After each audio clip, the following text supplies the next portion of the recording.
ਇਹ ਨਿਧਾਨ ਜਪੈ ਮਨ ਕੋਏ। ਸਭ ਜੁਗ ਮੈਂ ਤਾਂ ਕੀ ਗਤ ਹੋਏ। ਇਹ ਨਿਧਾਨ ਜਪੈ ਮਨ ਕੋਏ। ਸਭ ਜੁਗ ਮਹਿ ਤਾਂ ਕੀ ਗਤ ਹੋਏ। ਗੁਣ ਗੋਬਿੰਦ ਨਾਮ ਧੁਨ ਬਾਣੀ। ਸਿਮਰਤ ਸ਼ਾਸਤਰ ਵੇਦ ਬਖਾਣੀ। ਸਗਲ ਮਤਾਂਤ ਕੇਵਲ ਹਰਿ ਨਾਮ। ਗੋਬਿੰਦ ਭਗਤ ਕਹਿ ਮਨ ਬਿਸ਼ਰਾਮ। ਕੋਟ ਅਪਰਾਧ ਸਾਧ ਸੰਗ ਮਿਟੈ। ਸੰਤ ਕਿਰਪਾ ਤੇ ਜਮ ਤੇ ਛੁਟੈ। ਜਾਂ ਕਹਿ ਮਸਤਕ ਕਰਮ ਪ੍ਰਭ ਪਾਏ। ਸਾਧ ਸ਼ਰਨ ਨਾਨਕ ਤੇ ਆਏ। ਜਾਂ ਕਹਿ ਮਸਤਕ ਕਰਮ ਪ੍ਰਭ ਪਾਏ। ਸਾਧ ਸ਼ਰਨ ਨਾਨਕ ਤੇ ਆਏ। ਧੰਨ ਧੰਨ ਸਤਿਗੁਰੂ ਸ਼੍ਰੀ ਗੁਰੂ ਗ੍ਰੰਥ ਸਾਹਿਬ ਜੀ ਮਹਾਰਾਜ ਸੱਚੇ ਪਾਤਸ਼ਾਹ। ਬਾਪੂ ਜੀ ਦੇ ਪਵਿੱਤਰ ਚਰਨਾਂ ਦਾ ਆਓ ਜੀ ਨਿੱਘਾ ਧਿਆਨ ਧਰੀਏ। ਦਸ਼ਮੇਸ਼ ਪਾਤਸ਼ਾਹ ਸ਼੍ਰੀ ਗੁਰੂ ਗੋਬਿੰਦ ਸਿੰਘ ਜੀ ਮਹਾਰਾਜ ਵੱਲੋਂ ਅਸੀਸ ਬਖਸ਼ੀਸ਼ ਪਾਵਨ ਗੁਰੂ ਫਤਿਹ ਦੇ ਨਾਲ ਸਾਂਝ ਪਾਈਏ ਜੀ। ਆਖੋ ਵਾਹਿਗੁਰੂ ਜੀ ਕਾ ਖਾਲਸਾ ਵਾਹਿਗੁਰੂ ਜੀ ਕੀ ਫਤਿਹ। ਸੁਖਮਨੀ ਸਾਹਿਬ ਦੀ 24 ਨੰਬਰ ਅਸ਼ਟਪਦੀ ਦੀ ਆਪਾਂ ਵਿਚਾਰ ਕਰ ਰਹੇ ਹਾਂ, ਜਿਸ ਦੀ 7ਵੀਂ ਪੌੜੀ ਦਾ ਪਾਠ ਆਪ ਜੀ ਨੇ ਦਾਸ ਪਾਸੋਂ ਸਰਵਣ ਕੀਤਾ ਹੈ। ਧੰਨ ਧੰਨ ਸਤਿਗੁਰੂ ਸ਼੍ਰੀ ਗੁਰੂ ਅਰਜਨ ਸਾਹਿਬ ਜੀ ਮਹਾਰਾਜ ਨੇ ਇਸ 7ਵੀਂ ਪੌੜੀ ਦੇ ਵਿੱਚ ਪਰਮਾਤਮਾ ਦੇ ਨਾਮ ਰੂਪ ਖਜ਼ਾਨੇ ਦੀ ਗੱਲ ਕੀਤੀ ਹੈ ਤੇ ਮਨੁੱਖ ਦੀ ਅਵਸਥਾ ਦੀ ਗੱਲ ਕੀਤੀ ਹੈ। ਗੁਰਬਾਣੀ ਦੇ ਵਿੱਚ ਇੱਕ ਬਚਨ ਆਉਂਦਾ ਹੈ, 70 ਕਾ ਮਤਹੀਨ 80 ਕਾ ਵਿਵਹਾਰ ਨਾ ਪਾਵੇ। ਜਦੋਂ ਬੰਦੇ ਦੀ ਉਮਰ 70 ਹੋ ਜਾਂਦੀ ਹੈ ਤਾਂ ਬੰਦਾ ਮਤਹੀਨ ਹੋ ਜਾਂਦਾ। ਬਹੁਤ ਸਾਰੇ ਲੋਕ ਇਹ ਨਿਸ਼ਚਾ ਰੱਖਦੇ ਹੈ ਵੀ ਇਸ ਉਮਰ ਵਿੱਚ ਜਾ ਕੇ ਬੰਦਾ ਅਕਲ ਤੋਂ ਵਾਂਝਾ ਹੋ ਜਾਂਦਾ, ਪਰ ਅਸਲ ਦੇ ਵਿੱਚ ਗੱਲ ਇਹ ਨਹੀਂ ਹੈ। ਗੁਰਮੁਖ ਬੁੱਢੇ ਕਦੇ ਨਾ ਹੀ ਜਿਨ ਅੰਤਰ ਸੁਰਤ ਗਿਆਨ, ਜਿਹੜੇ ਅੰਦਰੋਂ ਸੁਰਤ ਨਾਲ ਜੁੜੇ ਰਹਿੰਦੇ ਹੈ, ਗਿਆਨ ਨਾਲ ਜੁੜੇ ਰਹਿੰਦੇ ਹੈ, ਉਹ ਕਦੇ ਬੁੱਢੇ ਹੁੰਦੇ ਨਹੀਂ। ਮਨਮੁਖ ਬਾਲਕ ਬਿਰਧ ਸਮਾਨ ਹੈ ਜਿਨ ਅੰਤਰ ਹਰ ਸੁਰਤ ਨਾਹੀ। ਪਰ ਰੱਬ ਤੋਂ ਟੁੱਟਾ ਹੋਇਆ ਮਨਮੁਖ ਜਿਹੜਾ ਬੰਦਾ ਹੈ ਉਹ ਤਾਂ ਬਾਲਕ ਬਿਰਧ ਸਮਾਨ ਹੈ। ਜੇ ਆਪਾਂ ਉਹਦੇ ਨਾਲ ਜੁੜੇ, ਉਹਦੇ ਨਾਲ ਕਨੈਕਟ ਹਾਂ, ਤੇ ਇੱਥੇ ਸਵਾਲ ਉਮਰ ਦਾ ਨਹੀਂ ਹੈ ਕਿ ਸਾਡੀ ਉਮਰ ਕਿੰਨੀ ਹੈ। ਸਵਾਲ ਇੱਥੇ ਏਜ ਦਾ ਨਹੀਂ ਹੈ। ਤੇ ਜੇ ਆਪਾਂ ਜੁੜੇ ਹੋਏ ਹਾਂ ਤੇ ਉਮਰ ਦੇ ਕਿਸੇ ਵੀ ਪੜਾਅ ਦੇ ਵਿੱਚ ਅਸੀਂ ਸਿਆਣੇ ਹੀ ਰਵਾਂਗੇ, ਸਮਝਦਾਰ ਹੀ ਰਵਾਂਗੇ, ਅਸੀਂ ਜੁੜੇ ਹੀ ਰਵਾਂਗੇ। ਸਾਡੀ ਅਵਸਥਾ ਕਦੇ ਖਤਮ ਨਹੀਂ ਹੋਏਗੀ। ਗੁਰੂ ਅਮਰਦਾਸ ਸਾਹਿਬ ਸੱਚੇ ਪਾਤਸ਼ਾਹ ਜਿਸ ਟਾਈਮ ਗੁਰੂ ਅੰਗਦ ਸਾਹਿਬ ਦੇ ਪਾਵਨ ਦਰਬਾਰ ਵਿੱਚ ਆਉਂਦੇ ਹੈ ਤਾਂ ਉਸ ਟਾਈਮ ਉਹਨਾਂ ਦੀ ਉਮਰ 62 ਸਾਲ ਤੋਂ ਉੱਪਰ ਸੀ। ਜਦੋਂ ਉਹ ਗੁਰੂ ਬਣਦੇ ਹੈ ਤੇ 72 ਸਾਲ ਤੋਂ ਉੱਪਰ ਉਹਨਾਂ ਦੀ ਉਮਰ ਹੈ। ਜਿਸ ਉਮਰ ਵਿੱਚ ਉਹ ਸਤਿਗੁਰੂ ਦੇ ਕੋਲ ਆਏ, ਇੱਕ ਤਾਂ ਰਿਸ਼ਤੇ ਵਿੱਚ ਉਹ ਕੁੜਮ ਵੀ ਲੱਗਦੇ ਸੀ ਔਰ ਬਹੁਤ ਸਾਰੇ ਲੋਕਾਂ ਨੂੰ ਉਹਨਾਂ ਜਿਹੜੇ ਲੋਕ ਸਨ ਉਹਨਾਂ ਨੇ ਗੱਲਾਂ ਵੀ ਕੀਤੀਆਂ ਕਿ ਕੁੜਮ ਦੇ ਘਰ ਵਿੱਚ ਆ ਕੇ ਬਹਿ ਗਿਆ। ਕਈਆਂ ਨੇ ਅਮਰੂ ਨਥਾਵਾਂ ਤੱਕ ਵੀ ਆਖਿਆ ਜਦੋਂ ਸੇਵਾ ਕਰਦੇ ਸੀ। ਤਾਂ ਸਤਿਗੁਰੂ ਨੇ ਇਸ ਚੀਜ਼ ਨੂੰ ਸਾਹਮਣੇ ਨਹੀਂ ਲਿਆਂਦਾ। ਗੱਲ ਉਮਰ ਦੀ ਨਹੀਂ ਹੁੰਦੀ, ਗੱਲ ਹੁੰਦੀ ਹੈ ਉਸ ਸੋਝੀ ਦੀ ਜੋ ਅੰਦਰ ਹੈ। ਬਾਬਾ ਬੁੱਢਾ ਸਾਹਿਬ 12 ਸਾਲ ਦੀ ਉਮਰ ਵਿੱਚ ਸੀ ਜਦੋਂ ਉਹਨਾਂ ਨੂੰ ਲੱਗਣ ਲੱਗ ਗਈ। ਧੰਨ ਗੁਰੂ ਅਰਜਨ ਸਾਹਿਬ ਜੀ ਮਹਾਰਾਜ ਸੱਚੇ ਪਾਤਸ਼ਾਹ ਨੇ ਇਸ ਸ਼ਬਦ ਵਿੱਚ ਆਖਿਆ ਕਿ ਪਰਮਾਤਮਾ ਦਾ ਨਾਮ ਖਜ਼ਾਨਾ ਹੈ। ਖਜ਼ਾਨਾ ਵੀ ਕਾਹਦਾ ਹੈ? ਗੁਣਾਂ ਦਾ ਹੈ। ਜਿਹਦੇ ਅੰਦਰ ਹੁੰਦਾ ਹੈ ਉਹ ਗੁਣਾਂ ਦਾ ਖਜ਼ਾਨਾ ਖੁਦ ਹੀ ਬਣ ਜਾਂਦਾ। ਜਿੱਥੇ ਵੀ ਜਾਂਦਾ ਉਹਦੇ ਜੀਵਨ ਦੀ ਖੁਸ਼ਬੂ ਹੀ ਕਮਾਲ ਦੀ ਹੁੰਦੀ। ਜਿਵੇਂ ਭਾਈ ਗੁਰਦਾਸ ਸਾਹਿਬ ਨੂੰ ਇੱਕ ਵਾਰੀ ਪੁੱਛਿਆ ਗਿਆ ਕਿ ਰੱਬ ਦਾ ਭਗਤ ਕਿੱਦਾਂ ਦਾ ਹੋਵੇ ਤੇ ਭਾਈ ਗੁਰਦਾਸ ਸਾਹਿਬ ਨੇ ਜਵਾਬ ਦਿੱਤਾ ਸੀ ਫੁੱਲਾਂ ਵਰਗਾ, ਕਿ ਫੁੱਲ ਜਿਹੜਾ ਹੈ ਉਹ ਕਦੇ ਵੀ ਕਿਸੇ ਦੇ ਨਾਲ ਈਰਖਾ ਨਹੀਂ ਕਰਦਾ, ਨਫ਼ਰਤ ਨਹੀਂ ਕਰਦਾ, ਭਿੰਨ ਭੇਦ ਨਹੀਂ ਕਰਦਾ। ਜਿੱਥੇ ਵੀ ਲੱਗਾ ਹੋਵੇ, ਚਾਹੇ ਉਹ ਜੰਗਲ 'ਚ ਲੱਗਾ ਹੋਵੇ, ਜਿੱਥੇ ਵੀ ਲੱਗਾ ਹੋਵੇ, ਉੱਥੇ ਖੁਸ਼ਬੂ ਦੇਣੀ ਸ਼ੁਰੂ ਕਰ ਦਿੰਦਾ ਹੈ। ਫੁੱਲ ਜਿੱਥੋਂ ਜਿੱਥੋਂ ਦੀ ਲੰਘੇਗਾ ਉੱਥੇ ਉੱਥੇ ਖੁਸ਼ਬੂ ਵੰਡੀ ਜਾਏਗਾ। ਕਹਿੰਦੇ ਰੱਬ ਦਾ ਭਗਤ, ਰੱਬ ਦਾ ਪਿਆਰਾ ਇਸ ਤਰ੍ਹਾਂ ਦਾ ਹੀ ਹੋਣਾ ਚਾਹੀਦਾ ਕਿ ਜਿੱਥੇ ਜਿੱਥੇ ਵੀ ਜਾਵੇ, ਚੰਗਿਆਂ 'ਚ ਮਾੜਿਆਂ 'ਚ, ਹਰ ਤਰ੍ਹਾਂ ਦੇ ਲੋਕਾਂ ਦੇ ਵਿੱਚ, ਹਰ ਬੰਦੇ ਵਿੱਚ, ਜਿੱਥੇ ਜਿੱਥੇ ਵੀ ਉਹ ਜਾਵੇ, ਉਹਦੇ ਕਰੈਕਟਰ ਦੀ, ਉਹਦੇ ਜੀਵਨ ਦੀ, ਉਹਦੇ ਗੁਣਾਂ ਦੀ ਖੁਸ਼ਬੂ ਆਪਣੇ ਆਪ ਹੀ ਫੈਲਦੀ ਜਾਵੇ। ਗੁਰਸਿੱਖ ਇਦਾਂ ਦਾ ਹੋਣਾ ਚਾਹੀਦਾ। ਕੋਈ ਅੰਗਰੇਜ਼ ਸੀ ਤੇ ਉਹਨੇ ਕਿਸੇ ਸਿੱਖ ਦੇ ਬਾਰੇ ਜਾਣਿਆ ਸੀ, ਉਹਨੇ ਕਿਤੇ ਪੜ੍ਹ ਲਿਆ ਵੀ ਸਿੱਖ ਬੜੇ ਉੱਚੇ ਸੁੱਚੇ ਜੀਵਨ ਦੇ ਮਾਲਕ ਹੁੰਦੇ। ਉਹਨਾਂ ਕਿਤੇ ਕੁਦਰਤੀ ਇੱਕ ਸਿੱਖ ਉਹਨੂੰ ਮਿਲ ਪਿਆ। ਉਹ ਜਿੱਥੇ ਉਹ ਠਹਿਰਿਆ ਹੋਇਆ ਸੀ ਕਿਸੇ ਹੋਟਲ ਦੇ ਵਿੱਚ, ਨਾਲ ਦੇ ਕਮਰੇ ਵਿੱਚ ਇੱਕ ਸਿੱਖ ਠਹਿਰ ਪਿਆ। ਅੰਗਰੇਜ਼ ਨੇ ਜਿੰਨੇ ਦਿਨ ਉਹ ਸਿੱਖ ਰਿਹਾ, ਉਹਨੇ ਦਿਨ ਉਹਦੇ ਉੱਤੇ ਨਿਗਾਹ ਰੱਖੀ ਔਰ ਉਹ ਹੈਰਾਨ ਹੋ ਗਿਆ ਕਿ ਮੈਂ ਸੁਣਿਆ ਹੀ ਸੀ ਪਰ ਸੱਚ ਹੈ, ਇਹ ਵਾਕਈ ਉੱਚੇ ਸੁੱਚੇ ਜੀਵਨ ਦੇ ਮਾਲਕ ਹੁੰਦੇ, ਜੁੜੇ ਹੁੰਦੇ ਹੈ, ਉਹਦੇ ਨਾਲ ਕਨੈਕਟ ਹੁੰਦੇ ਹੈ, ਰੱਬ ਨੂੰ ਪਿਆਰ ਕਰਨ ਵਾਲੇ ਹੁੰਦੇ। ਮੇਰੇ ਸਤਿਗੁਰੂ ਜੀ ਨੇ ਕੀ ਕਿਹਾ? ਕਹਿੰਦੇ ਮੈਂ ਸਿੱਖ ਨੂੰ ਬਣਾਉਣਾ ਵੀ ਇਦਾਂ ਦਾ ਹੀ ਚਾਹੁੰਦਾ ਕਿ ਸਿੱਖ ਆਪਣੇ ਆਪ ਦੇ ਵਿੱਚ ਗੁਣਾਂ ਦਾ ਖਜ਼ਾਨਾ ਬਣ ਜਾਏ, ਆਪਣੇ ਆਪ ਦੇ ਵਿੱਚ ਹੀ ਪ੍ਰਮਾਤਮਾ ਦੀ ਭਗਤੀ ਨਾਲ ਜੁੜ ਜਾਏ, ਆਪਣੇ ਆਪ ਦੇ ਵਿੱਚ ਹੀ ਇੱਕ ਐਸਾ ਰੱਬੀ ਮੁਜੱਸਮਾ ਹੋਵੇ ਕਿ ਉਹਨੂੰ ਜਿਹੜਾ ਦੇਖੇ ਉਹ ਵੀ ਪ੍ਰਮਾਤਮਾ ਨਾਲ ਜੁੜ ਜਾਏ। ਰੱਬ ਦਾ ਸੇਵਕ, ਰੱਬ ਦਾ ਪਿਆਰਾ ਇਦਾਂ ਦਾ ਹੀ ਹੋਣਾ ਚਾਹੀਦਾ। ਜਿਵੇਂ ਕਬੀਰ ਸਾਹਿਬ ਨੇ ਆਖਿਆ ਕਿ ਰੱਬ ਦਾ ਪਿਆਰਾ ਕਿਵੇਂ ਦਾ ਹੋਵੇ, ਬੜੀਆਂ ਐਗਜ਼ੈਂਪਲਾਂ ਦਿੱਤੀਆਂ ਉਹਨਾਂ ਨੇ। ਉਸ ਤੋਂ ਬਾਅਦ ਅਖੀਰ 'ਚ ਉਹਨਾਂ ਨੇ ਕਿਹਾ ਕਿ ਜੈਸਾ ਹਰ ਹੀ ਹੋਏ, ਰੱਬ ਦਾ ਪਿਆਰਾ ਰੱਬ ਵਰਗਾ ਚਾਹੀਦਾ। ਜਿੱਦਾਂ ਦਾ ਰੱਬ ਹੈ ਉੱਦਾਂ ਦਾ ਹੀ ਉਹਦਾ ਪਿਆਰਾ। ਭਾਵ ਕੀ ਹੈ ਕਿ ਪਰਮਾਤਮਾ ਵਿੱਚ ਤੇ ਰੱਬ ਦੇ ਸੇਵਕ ਦੇ ਵਿੱਚ ਕਿਸੇ ਪ੍ਰਕਾਰ ਦਾ ਕੋਈ ਭਿੰਨ ਭੇਦ ਨਾ ਹੋਵੇ। ਜੋ ਗੁਣ ਨਿਰੰਕਾਰ ਵਿੱਚ ਹੈ ਉਹੀ ਗੁਣ ਰੱਬ ਵਿੱਚ ਹੋਣ।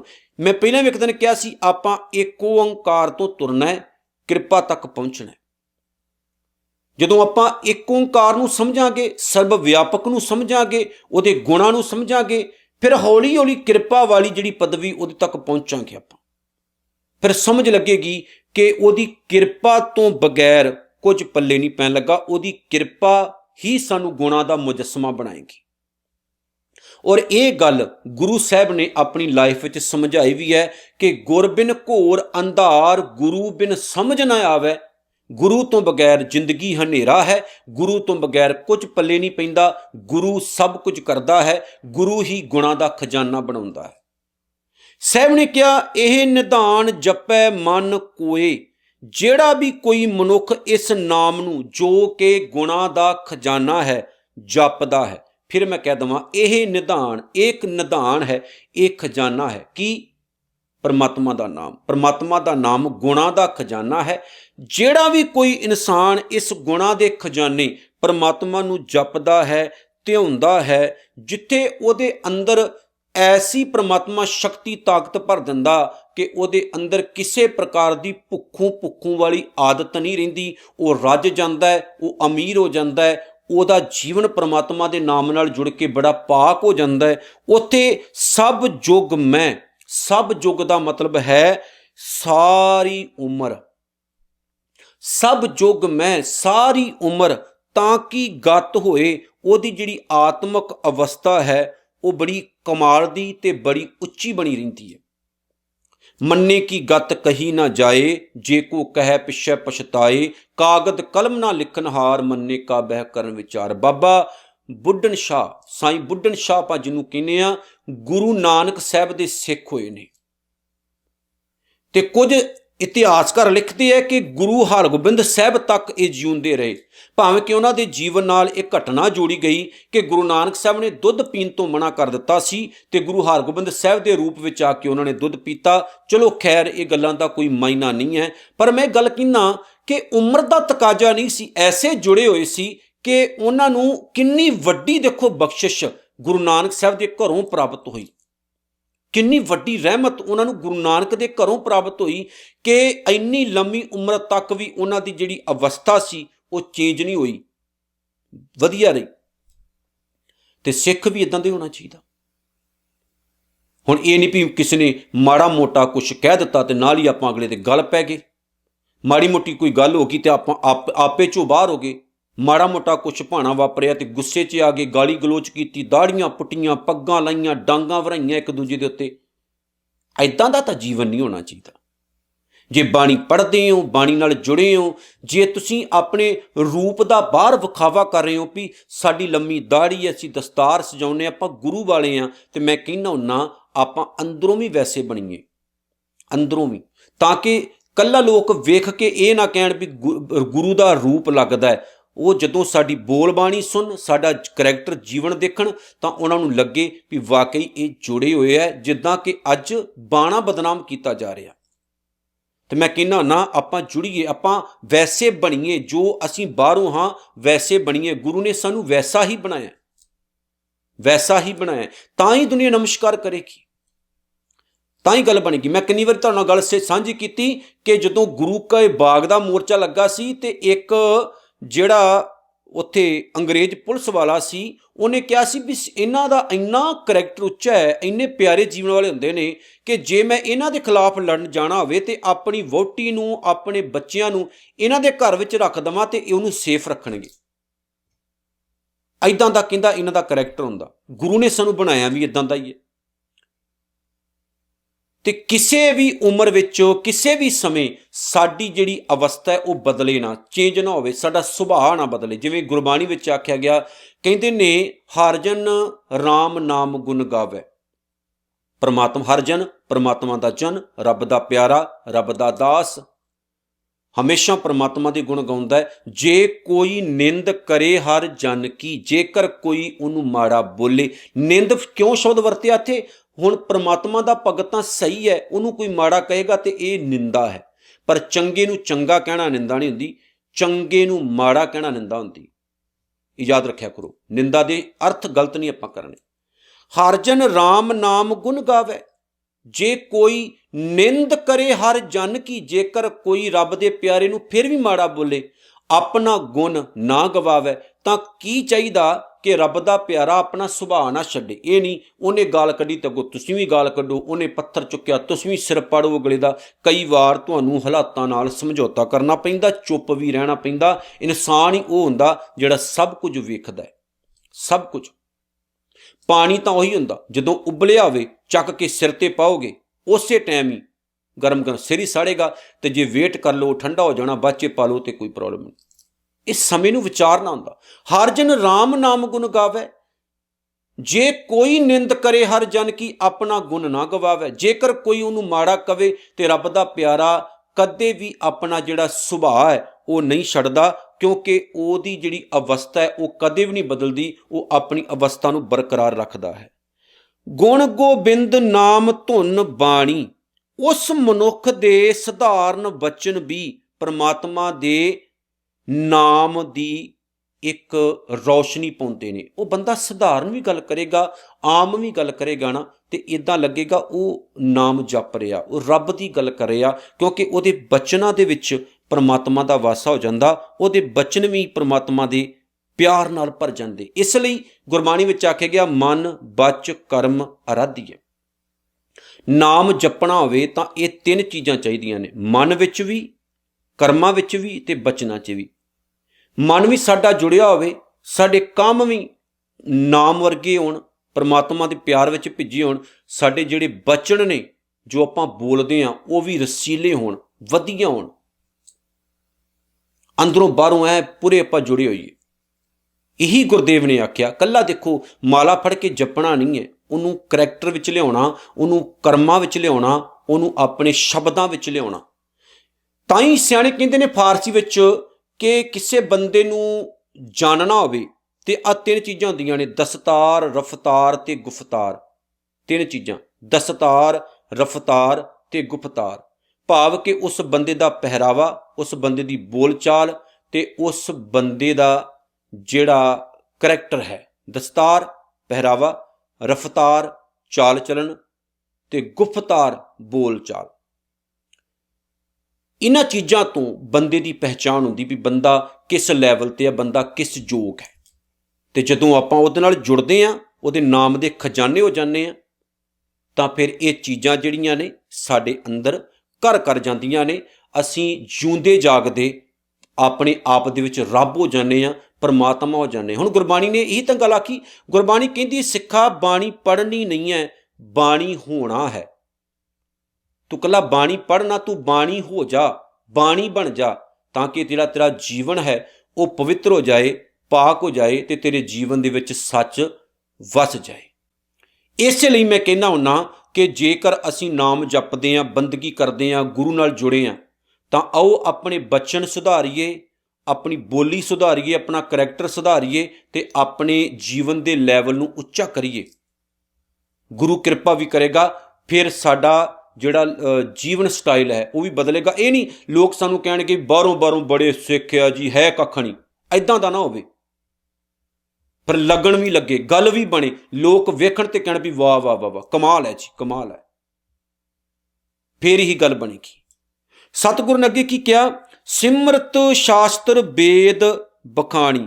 ਇਹ ਸਿਮਰਤ ਸ਼ਾਸਤਰ ਇਹ ਧਾਰਮਿਕ ਗ੍ਰੰਥ ਹੈ।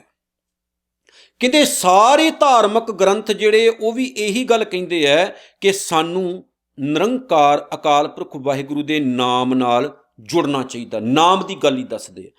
ਸਗਲ ਮਤਾਂਤ ਕੇਵਲ ਹਾਰ ਨਾਮ। ਮਤਾਂਤ ਮਤ ਸਾਰੇ ਧਰਮਾਂ ਦੀ ਗੱਲ ਹੈ।